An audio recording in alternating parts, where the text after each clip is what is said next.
Okay, this is another in the series of sermons of the Native American Church of the Ghost Dancers, www.ghostdancers.org.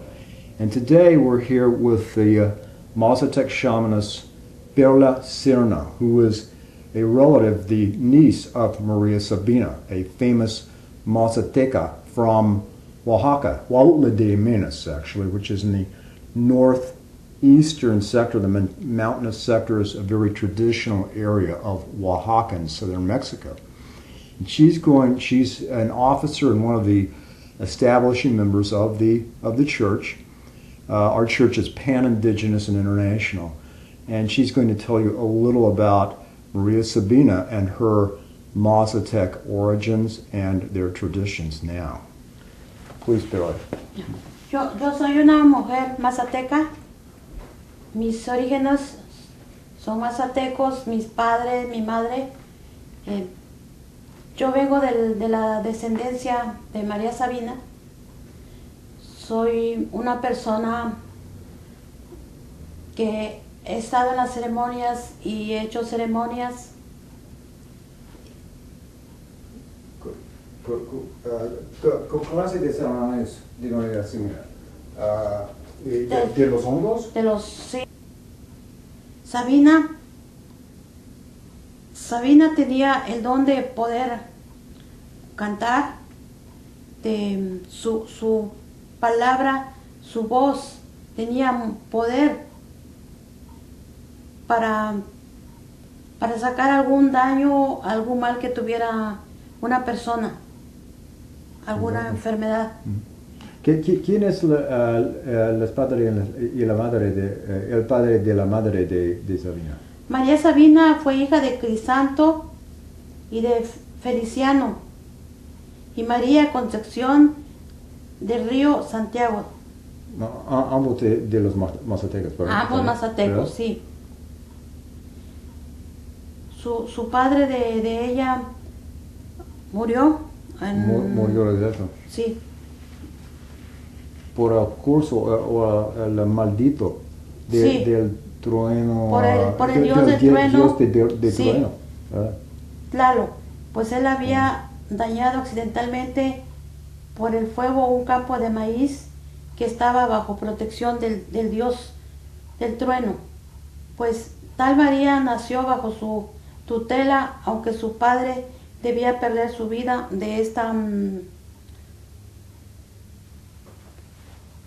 para nacer Sabina. Exacto. Sí. Okay, claro, Sí. claro que sí. Ok, pues ahora tiene un sagrado ceremonio para los feathers águilos. Ok. Ok, bueno.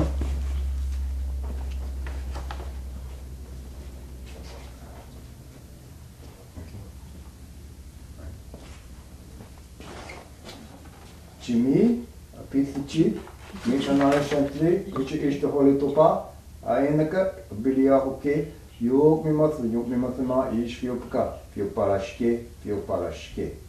I might say some people have asked me about these feathers, and these feathers are registered to us by the Eagle Repository in Colorado. They are eagles that have died in the wild, and legally they have to be sent to the repository in Colorado, and they're authorized to be distributed by the Fish and Wildlife, of which I, as a Native American, have a permit to have these distributed to me for religious and ceremonial purposes. They are very sacred objects. We consider Native Americans for centuries, millennia even, have considered them very sacred ties to the extra-mundane world through the spirit of the eagle. Mm-hmm. Now, Perla does not speak English. She speaks her own native language and Spanish. I speak my native language, Choctaw, and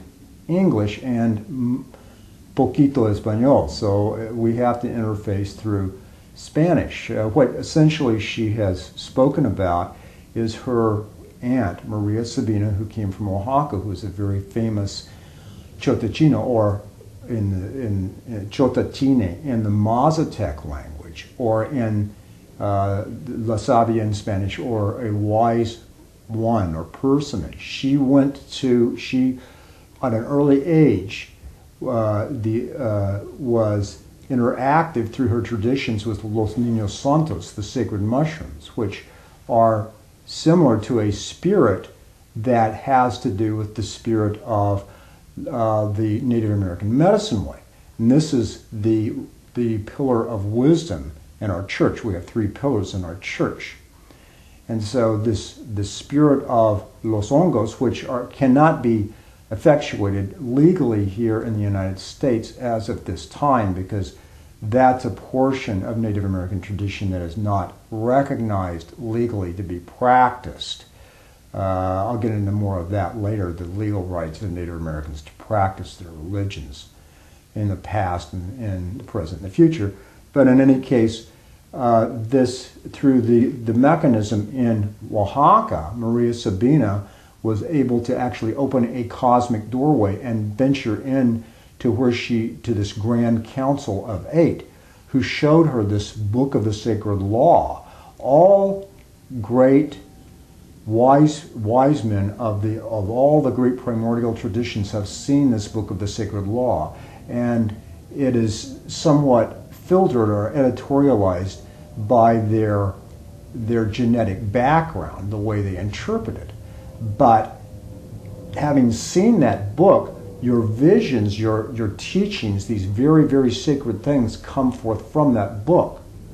And the ancient traditions of the Eastern Hemisphere, the Masoretic text of the Hebrews, or the various very sacred religious texts of the Mahabharata, the Ramayana, the Quran of Muhammad, they all ventured into that world and were able to see the book of the sacred law. We too are able to do that in a more directive fashion now by virtue of this pillar of wisdom, which is one of the pillars of our church. I'll talk a lot more about these things with Perla as we visit her and the other native indigenous traditions throughout the Americas, in Mexico, and in Los Estados Unidos, in the United States, in Canada, and in the rest of the Americas.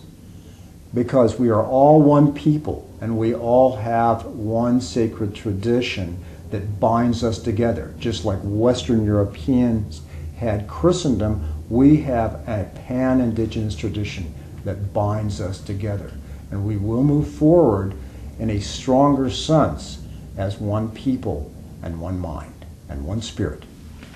For now, Nitak Falaya, Nanaya Hosh, Shinoashke, walk in peace until the day that shall last forever. Mil gracias para todos, pero gracias para todos.